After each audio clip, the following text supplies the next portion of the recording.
Hello everyone. स्वागत है आपका हमारे चैनल सरस कॉमर्स में। और आज हम लोग स्टार्ट कर रहे हैं मार्केटिंग मैनेजमेंट। तो इसमें हम लोग बहुत सारे टूल्स पढ़ेंगे मार्केटिंग के। तो चलिए हम लोग आगे पढ़ते हैं। मार्केटिंग क्या है? मार्केटिंग एक सोशल प्रोसेस है जिसमें एक्सचेंज किया जाता है गुड्स एंड सर्विसेज का in return of some value. और जो मार्केटिंग है उसमें हम कस्टमर के नीड को आइडेंटिफाई करते हैं, उन्हीं के अकॉर्डिंग उनके प्रोडक्ट का डिज़ाइनिंग करते हैं, वेयर हाउसिंग, ट्रांसपोर्टेशन। मार्केटिंग बहुत ही वास्ट माने वर्ड है, यानी सेलिंग इसका पार्ट है, बट मार्केटिंग और सेलिंग इक्वल नहीं है। फीचर्स ऑफ मार्केटिंग में हम लोग कल पढ़े थे नीड्स एंड वांट्स। तो नीड्स एंड वांट्स किसका? इंडिविजुअल का, जो हमारे प्रोस्पेक्टिव पोटेंशियल कस्टमर होंगे उनके नीड्स एंड वांट्स का हम लोग आइडेंटिफाई करते हैं। उसके बाद ही हम प्रोडक्ट बनाते हैं, यानी मार्केटिंग प्रोडक्शन होने से पहले ही स्टार्ट हो जाता है। और जब आप अपने सामान को बेच देते हैं उसके बाद भी आफ्टर सेल सर्विस जो आप देते हैं, सेल होने के बाद भी जो सर्विस प्रोवाइड करते हैं वो भी मार्केटिंग के अंतर्गत ही आता है। नेक्स्ट है क्रिएटिंग मार्केट ऑफरिंग, यानी it helps to create a complete market offering to respect of size, taste, quality etcetera. यानी आप जो प्रोडक्ट लोगों को प्रोवाइड कर रहे हैं, कस्टमर को प्रोवाइड कर रहे हैं, उसका टेस्ट, साइज कैसा होना चाहिए, वो सारी चीज़ों को भी हम लोग यहाँ पे ध्यान देते हैं। नेक्स्ट है कस्टमर वैल्यू। जो भी हमारे कस्टमर हैं उनको हम वैसा प्रोडक्ट ही सेल करें जिससे कि उनको माने ग्रेटेस्ट वैल्यू समझ में आए। Means giving greatest value in return of money, यानी जो भी आप अमाउंट पेड कर रहे हैं अपने सेलर को, उस प्रोडक्ट से आप खुश रहें। क्योंकि अगर आप खुश हैं, यानी कस्टमर अगर मेरा खुश है, तो वो दोबारा वहाँ पे जाकर सामान परचेज करेगा। नेक्स्ट है एक्सचेंज मैकेनिज्म।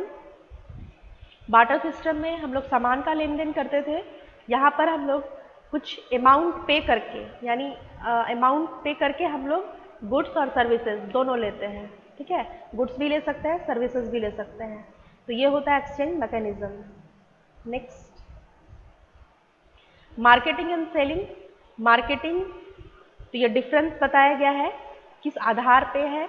तो फोकस, जो सेलिंग है उनका फोकस होता है सेलर का नीड, यानी जो सेल कर रहे हैं उनके पास क्या सामान है और वो वही बेचना चाहेंगे, नॉट अकॉर्डिंग टू कस्टमर। यानी अगर कस्टमर को मान लीजिए बहुत ही सुंदर कपड़े की ज़रूरत है और जो हमारे सेलर है या हमारे जो प्रोड्यूसर है उनके पास फर्नीचर है, तो वो कोशिश करेंगे फर्नीचर ही बेचने का, क्योंकि फिर वहाँ से कोई कनेक्शन बनता नहीं है।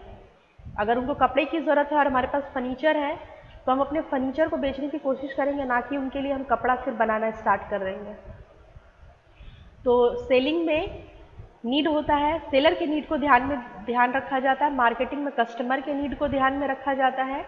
ऑब्जेक्टिव, सेलिंग का ऑब्जेक्टिव है, ऑब्जेक्टिव सेलिंग में ऑब्जेक्टिव होता है प्रॉफिट मैक्सिमाइजेशन का, और मार्केटिंग में कस्टमर के सेटिस्फैक्शन को ध्यान में रखते हुए ऑप्टिमम प्रॉफिट भी हमें चाहिए, यानी जो प्रोड्यूसर है उन्हें। Start and and. Selling start हो जाता है प्रोडक्शन, जब आप बना लेते हैं, प्रोडक्ट को बना चुके हैं और उसके बाद आप सेल करते हैं, बस वहाँ पे एंड हो जाता है। प्रोडक्ट बनाए यानी सेलिंग स्टार्ट हो गया,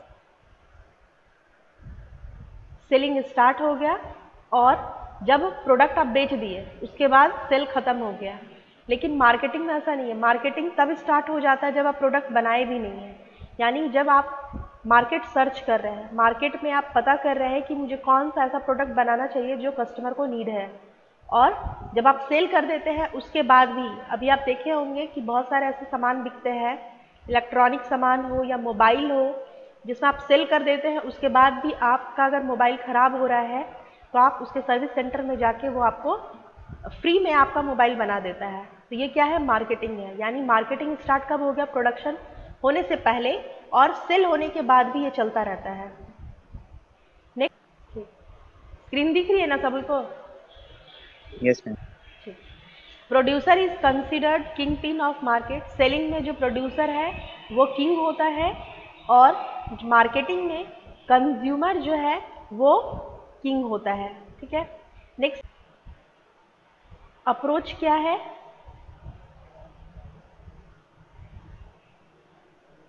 fragment approach to sell all that is produced by hook, by or crook।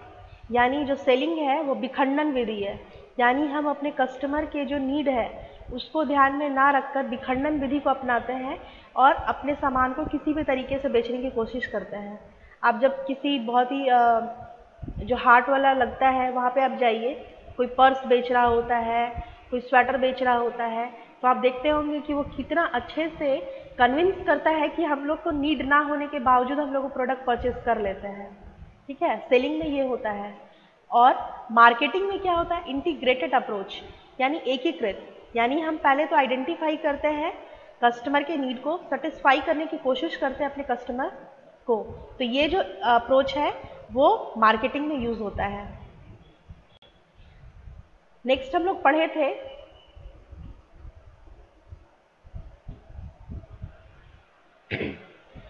Marketing philosophies में प्रोडक्शन कॉन्सेप्ट। प्रोडक्शन कॉन्सेप्ट का मतलब क्या था कि ज़्यादा से ज़्यादा प्रोडक्शन कीजिए तभी आपको ज़्यादा प्रॉफिट होगा।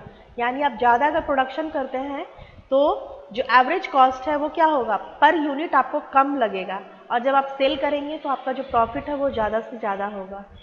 नेक्स्ट था प्रोडक्ट कॉन्सेप्ट। प्रोडक्ट कॉन्सेप्ट में क्या था कि आप अपने प्रोडक्ट पे फोकस करेंगे, प्रोडक्ट का जो क्वालिटी है उसको इम्प्रूव करेंगे, फिर इनकॉर्पोरेटिंग न्यू फीचर्स, यानी जो भी नया नया चीज़ है अपने प्रोडक्ट में लाने की कोशिश करेंगे। एग्जाम्पल के रूप में हम दिए थे फ्लॉपी का। फ्लॉपी क्या है? डाटा सेवर का एक काम करता था। उसके बाद सीडी आया, सीडी के बाद पेन ड्राइव आया है, चिप आ रहा है, यानी और भी हम कितना उसको पोर्टेबल बना सकते हैं, कितने ज़्यादा हम अपने कस्टमर को सुविधा प्रदान कर सकते हैं। इस प्रकार हम अपने प्रोडक्ट कॉन्सेप्ट में प्रोडक्ट पे ज़्यादा ध्यान देते हैं, उसकी क्वालिटी पे, उसके चीपनेस पे, यानी वो ज़्यादा से ज़्यादा सस्ता हो, बहुत ज़्यादा महंगा भी ना हो।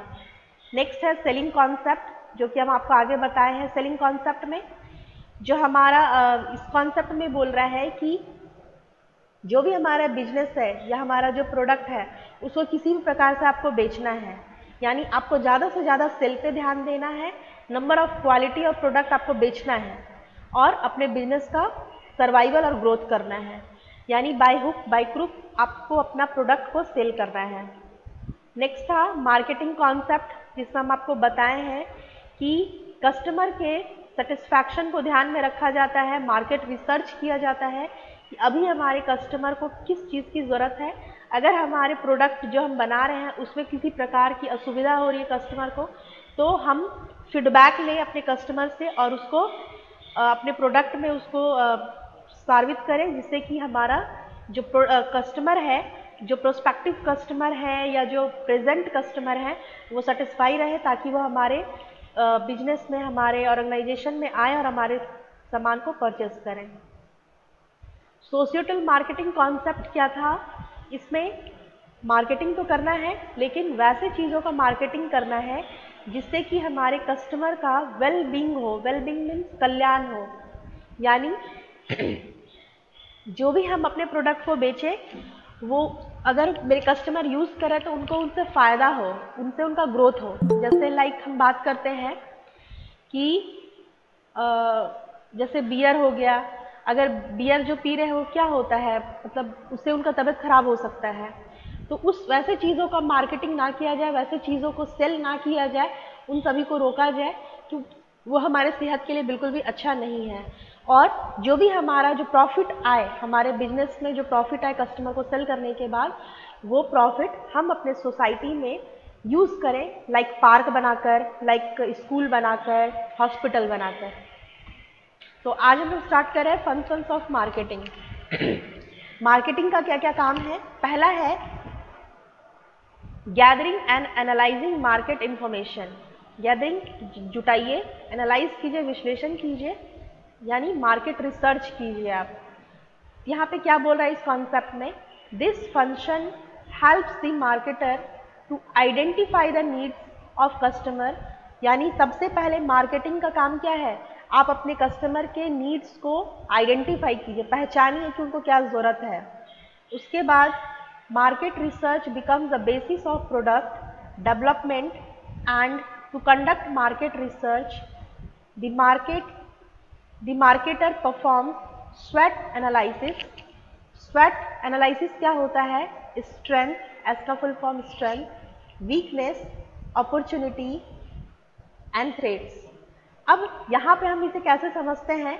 हम इस चीज़ का एनालाइज करेंगे। मार्केटिंग में जब सबसे पहले आपका जो फंक्शन है वो आइडेंटिफाई करना, इंफॉर्मेशन गैदर करना और स्वेट एनालिसिस करना। तो अब ये क्या है? जैसे मान लीजिए कि स्ट्रेंथ, मार्केट में स्ट्रेंथ क्या हो सकता है, तो हम एक एग्जांपल देते हैं। मान लीजिए कि हम ऐसा कुछ स्कूटर बनाए हैं जिससे कि हम चांद पे चले जाएं। ये इम्पॉसिबल है लेकिन ये स्ट्रेंथ है। मान लीजिए हम ऐसा कुछ बना रहे हैं कि हम चांद पे चले जाएं, तो ये स्ट्रेंथ हो गया। वीकनेस क्या होगा? यानी कि ये जो स्कूटर बनेगा ये बहुत ही ज़्यादा महंगा होगा, बहुत ही ज़्यादा एक्सपेंसिव होगा, तो ये इसका क्या हो गया? ये इसका वीकनेस हो गया, एक्सपेंसिव होगा। अपॉर्चुनिटीज़ क्या होगा? क्योंकि ऐसा जो प्रोडक्ट है यानी ऐसा स्कूटर जो चांद पे पहुंच जाए, ये अपॉर्चुनिटी यानी कॉम्पिटिटर होंगे ही नहीं आपके मार्केट में। ऐसे जो हम ये प्रोडक्ट बना रहे हैं इसे कोई कॉम्पिटिटर ही नहीं है, यानी आपके पास बहुत ही ज़्यादा वास्ट अपॉर्चुनिटीज़ है कि आप इस प्रोडक्ट पे काम कर सकते हैं। थ्रेट्स क्या होगा? Danger ma'am, danger. हाँ, ये क्या होगा कि गवर्नमेंट आपको अप्रूव ही नहीं करेगी, ठीक है, कि नहीं लोग वहाँ नहीं जाएंगे चांद पे, बस पृथ्वी पर ही रहें वही बहुत है। तो ये जो थ्रेट्स है, तो स्ट्रेंथ क्या हुआ? हम स्कूटर बना रहे हैं मून पे जाने के लिए। वीकनेस क्या हो गया मेरा? बहुत ही ज़्यादा एक्सपेंसिव बनेगा, पैसा उसमें बहुत लगेगा और हम उसको सेल भी करेंगे तो बहुत ही हाई अमाउंट पे। अपॉर्चुनिटीज़, कोई भी कॉम्पिटिटर मुझे यहाँ मिलेंगे नहीं, और थ्रेट्स में गवर्नमेंट में भी शायद इसको अप्रूव ही ना करें, ठीक है। तो इन सारे चीज़ों को हम लोग को एनालाइज करना पड़ता है। ये तो एक एग्जाम्पल हुआ। उसी प्रकार जैसे मान लीजिए हम मोबाइल बना रहे हैं, तो मोबाइल में मेरा स्ट्रेंथ क्या होगा? हम उसको कौन सा ऐसा टेक्निक डाल रहे हैं कि लोगों को पसंद आए। वीकनेस क्या होगा? कहीं वो ज़्यादा महंगा तो नहीं है, ये हो सकता है। अपॉर्चुनिटीज़, कितने कॉम्पिटिटर हैं वहाँ पे, या मेरा जैसा प्रोडक्ट है वो कोई और तो नहीं बना रहा है। और थ्रेट्स, ये होगा कि गवर्नमेंट हमें कितना अप्रूव कर पा रही है या नहीं कर पा रही है। नेक्स्ट है market planning. Functions of marketing का दूसरा, ऐसा कौन कौन सा चीज़ है जिससे कि आपको संकट है, यानी गवर्नमेंट से आप अप्रूव लेने जा रहे हैं तो मे भी हो सकता है कि जो गवर्नमेंट ऑफिसर वो आपसे बहुत ज़्यादा पैसा मांगे, ये संकट हो सकता है। या फिर अपॉर्चुनिटीज़ आप देख लें कि कॉम्पिटिटर फिलहाल नहीं है लेकिन बहुत सारे कॉम्पिटिटर आ सकते हैं। मान लीजिए कोई विदेश से लोग आ गए तो ये भी थ्रेट्स के अंतर्गत आ जाएगा क्योंकि आपके लिए एक संकट आ रहा है, ठीक है। Next, market planning. Marketer has to plan the steps necessary to achieve marketing objective under market planning. तो अब जो हम मार्केट प्लानिंग में क्या करते हैं कि कौन कौन से ऐसे नेसेसरी गोल हैं हम जिनको पाना चाहेंगे। लाइक मान लीजिए कि हम रिसर्च कर रहे हैं कि मेरा 10% मार्केट है शेयर में, ठीक है, लेकिन हम उसको इंक्रीज करना चाहते हैं, 30% करना चाहते हैं, तो हम उसको कैसे अपने शेयर को बढ़ा सकते हैं मार्केट प्लानिंग में। यानी जो मार्केट है, मार्केट में हम अपने शेयर को कैसे बढ़ाएंगे। जैसे कि एयरटेल का हम बात करते हैं, एयरटेल 60% लोगों के पास था, लेकिन जब से जियो आया है तो उसका जो शेयर है, लोग जो उसको यूज़ कर रहे थे वो क्या हो गया? कम हो गया, क्योंकि अभी आप जाइएगा तो हर किसी के पास जियो का सिम मिल जाएगा आपको, ठीक है। तो अब एयरटेल कुछ प्लान करेगा ना कि हम अपने शेयर को दोबारा कैसे बढ़ाएं। पहले 60% था, अब हम कोशिश करें कि 100% हो। अब हम ध्यान देंगे कि जो जियो है, जियो का नेटवर्क कैसा है, ख़राब है कि नहीं है, या हम अपने नेटवर्क को और अच्छे करने की कोशिश करेंगे ताकि लोग ज़्यादा से ज़्यादा मेरे एयरटेल वाले जो सिम है उसको परचेस करें, ठीक है। तो ये होता है मार्केट प्लानिंग कि आप अपने गोल को कैसे अचीव कर पाएंगे, उसके लिए प्लान करना। नेक्स्ट है प्रोडक्ट डिज़ाइनिंग एंड डेवलपमेंट। यानी नेक्स्ट प्लान, आप प्रोडक्ट को कैसे डिज़ाइन कर रहे हैं। The planning part includes the decision like what should be the quality standards used in product, what shape or design, packing, models, etc. यानी marketing का जो तीसरा काम है वो आप जो प्रोडक्ट बना रहे हैं उसका डिज़ाइन कैसा होना चाहिए, ठीक है, उसमें और हम क्या डेवलपमेंट ला सकते हैं, यानी उसका जो स्टैंडर्ड है वो कैसा होगा, क्वालिटी हम कैसा दें। अगर हम 10 रुपये का अगर मान लीजिए शैम्पू बना रहे हैं तो उसमें हम कितना क्वांटिटी दे सकते हैं, उसका शेप क्या दे सकते हैं कि लोग ज़्यादा से ज़्यादा परचेस करें, पैकिंग कैसा दें, मॉडल कैसा बनाएं, ठीक है। जैसे आपको हम बताना चाहेंगे कि अभी आप कोई भी चिप्स खरीदने जाते हो तो एक जिप वाला भी चिप्स आता है, पैकिंग वो जो होता है वो जिप वाला आता है, यानी आप एक बार यूज़ कीजिए और खाने की मन नहीं है उसको जिप लगा दीजिए, आपका जो प्रोडक्ट है वो ख़राब भी नहीं होगा। तो इस तरीके से जो हम अपने प्रोडक्ट में जो डिज़ाइनिंग ला रहे हैं पैकिंग के लिए, शेप के लिए, मॉडल्स के लिए, तो वो सारा चीज़ों को ध्यान में रखा जाता है। नेक्स्ट है स्टैंडर्डाइजेशन एंड ग्रेडिंग। तो यहाँ स्टैंडर्डाइजेशन का मतलब क्या है? Means maintaining quality standards to achieve uniformity in the product. यानी आप स्टैंडर्ड का मतलब क्या होता है कि आप जो भी प्रोडक्ट बना रहे हैं उन सभी में इक्वालिटी होनी चाहिए। जैसे मान लीजिए हम लक्स खरीद रहे हैं, तो अगर हम 10 रुपये का लक्स खरीद रहे हैं तो बाकी जो भी प्रोडक्ट है 10 रुपये वाला लक्स, वो सारा एक ही जैसा होना चाहिए, एक ही भार का होना चाहिए, एक ही पैकिंग होना चाहिए। ऐसा नहीं कि 10 रुपये का लक्स हम लिए हैं, वो बहुत ही सुंदर दिख रहा है, दूसरा वाला वैसा ही प्रोडक्ट है लेकिन वो कुछ अलग दिख रहा है, ठीक है। तो ये एक स्टैंडर्ड मेंटेन किया जाना चाहिए। अगर हम बात करें नवोदय की, तो नवोदय में भी आप देखे होंगे कि आप कहीं भी नवोदय चले जाइए, आपको एक यूनिफॉर्मिटी दिखाई देगी, एक स्टैंडर्ड दिखाई देगा। गए हो कि नहीं आप लोग? Yes ma'am. गए हो ना? आप देखोगे कि हर बिल्डिंग वैसा ही है, जहाँ पे प्रिंसिपल ऑफिस है वहीं पे प्रिंसिपल ऑफिस आपको हर जगह दिखाई दे देगा, वीपी ऑफिस कहाँ है, वॉशरूम किधर होना चाहिए, पार्क, असेंबली हॉल, ये सब सारा कुछ आपको एक ही जैसा दिखाई देगा। तो ये क्या है? एक स्टैंडर्ड को मेंटेन करके रखा है। नेक्स्ट है आपका ग्रेडिंग। ग्रेडिंग का मतलब क्या होता है? Grading means classifying the product on some base. यानी ये जो ग्रेडिंग जो होता है वो किसी बेस के अकॉर्डिंग होता है और ये एग्रीकल्चर में ज़्यादा होता है। जैसे वीट, गेहूं का, राइस चावल का, दाल का, ये सब में क्या किया जाता है? ग्रेडिंग किया जाता है। और ये क्लासिफिकेशन कैसे किया जाता है? साइज और क्वालिटी के अकॉर्डिंग। अगर आप कोई राइस लेने जा रहे हैं तो आप देखे होंगे कोई राइस है जो लंबा दाना वाला होता है, कोई राइस है जो थोड़ा गोल गोल होता है, कोई राइस है जो थोड़ा सा मीडियम लंबा होता है। इस तरीके से उसको ग्रेडिंग किया जाता है कि हाँ ये बासमती है, ये गोल दाना है, इस तरीके से ग्रेड किया जाता है, ठीक है। नेक्स्ट है packaging and labelling. Packaging refers to designing of packets. यानी आप जो पैकेट्स बना रहे हैं अपने प्रोडक्ट के लिए, उसका डिज़ाइन कैसा होना चाहिए, उस पर क्या क्या चीज़ें लिखी होनी चाहिए, ठीक है। मैंने पैकिंग हम कैसे कर रहे हैं ताकि लोगों को लेने में सहूलियत हो, इसके बारे में तो हम लोग बहुत लंबा लंबा आगे पढ़ेंगे, ये जस्ट हम आपको यहाँ पर शॉर्ट बता रहे हैं। Designing of packets. अब जैसे मान लीजिए कोलगेट हम लेते हैं, तो अगर मान लीजिए उसको पैकिंग नहीं किया जाता, कोलगेट क्या है? थोड़ा सा लिक्विड टाइप है, उसको क्या आपको हाथ में तो नहीं ला के देता है ना, तो वो क्या किया, उसको एक पैकेट बना दिया है। हम लोग आगे पढ़ेंगे प्राइमरी पैकेट, सेकेंडरी पैकेट, इस तरीके से, ठीक है। तो पैकिंग क्या है? Packing refers to design of packet, कैसे हम उसको पैक करेंगे वो सारा चीज। और रैपर, कार्टून एक्सेट्रा। लेबलिंग क्या है? उसके ऊपर में जो भी हम चीज़ें लिख रहे हैं कि ये कब बना है, कितने दिनों तक आप इसको यूज़ कर सकते हैं, इसका भार क्या है, वेट क्या है, इसका प्राइस क्या है, ये सारा चीज़ पैकेजिंग एंड लेबलिंग में आता है। Branding, it means giving a special name to the product. जैसे कि आपको हम बोलते हैं कि मुझे सर्फ चाहिए, ठीक है, तो आप पूछेंगे ना कौन सा सर्फ चाहिए मैम? टाइड चाहिए, एरियल चाहिए, सर्फ एक्सेल चाहिए, क्या चाहिए, ठीक है। तो ये जो नाम है सर्फ एक्सेल, एरियल, टाइड, घड़ी, ये सब क्या है? ब्रांड नेम है। प्रोडक्ट क्या है? प्रोडक्ट तो हमारा सर्फ है, सब सर्फ में कुछ क्वालिटी अलग है बट है सब सर्फ, लेकिन उसका एक नाम दे दिया गया है जिसको ब्रांडिंग नेम कहते हैं, ब्रांड का नाम दे दिया गया है। टाइड हो गया आपका, सर्फ एक्सेल, इस तरीके से। नेक्स्ट है customer support services. Customer support services क्या होता है? To support service such as handling customer complaints after sale service.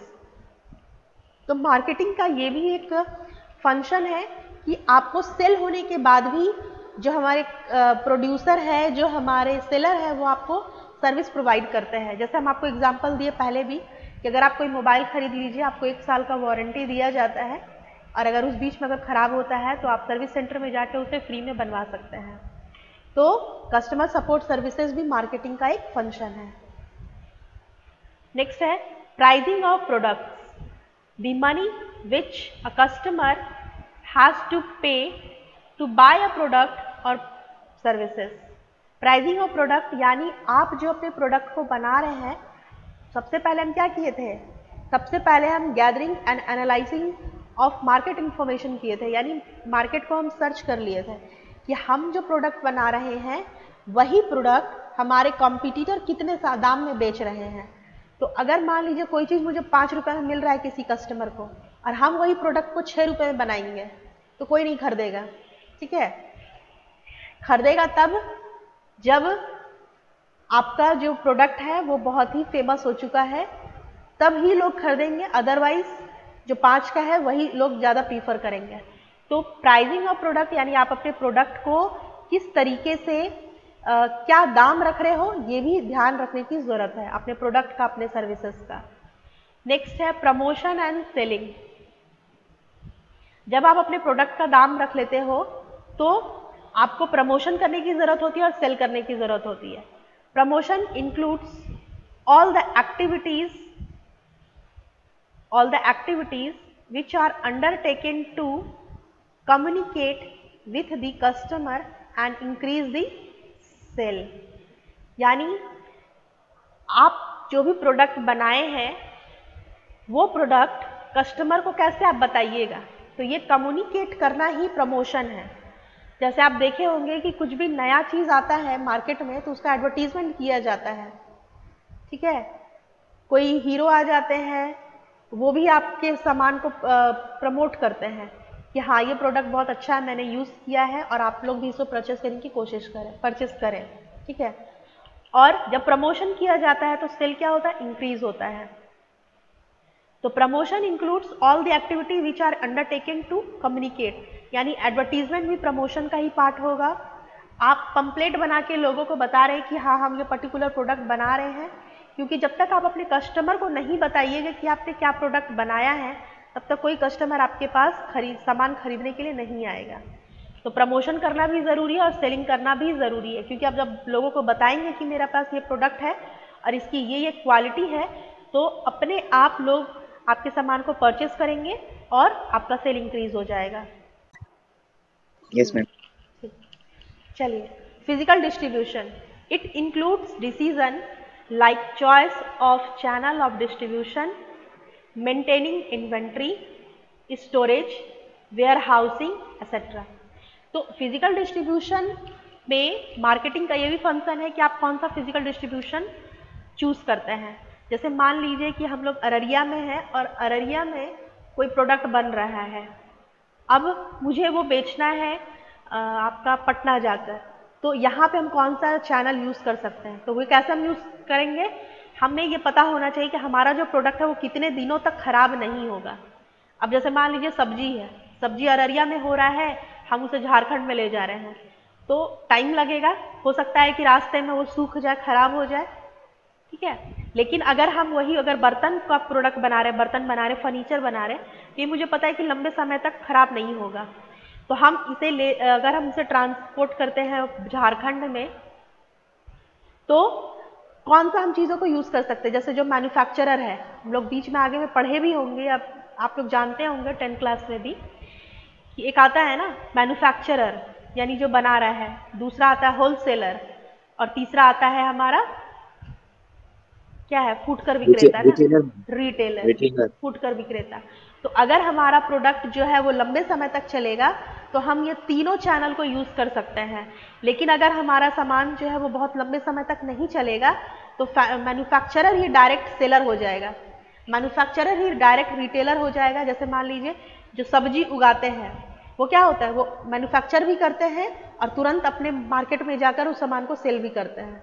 बहुत कम ऐसा होता है जो बीच में होलसेलर भी आता है और फिर डायरेक्ट वो सेल करता है। होलसेलर तो नहीं, रिटेलर ही डायरेक्ट आ जाएगा, डायरेक्ट रिटेलर मार्केटर से मैन्युफैक्चरर से जाके सामान परचेस करेगा और उसे सेल करेगा अल्टीमेट कस्टमर को। इन्वेंट्री क्या होगा, स्टोरेज, आप कहाँ स्टोर कर पाएंगे, वेयर हाउसिंग, जो भी आपका प्रोडक्ट है आप उसे कहाँ पे सुरक्षित रख सकते हैं। नेक्स्ट है आपका transportation. To cover place gap the marketer makes use of various mode of transportation.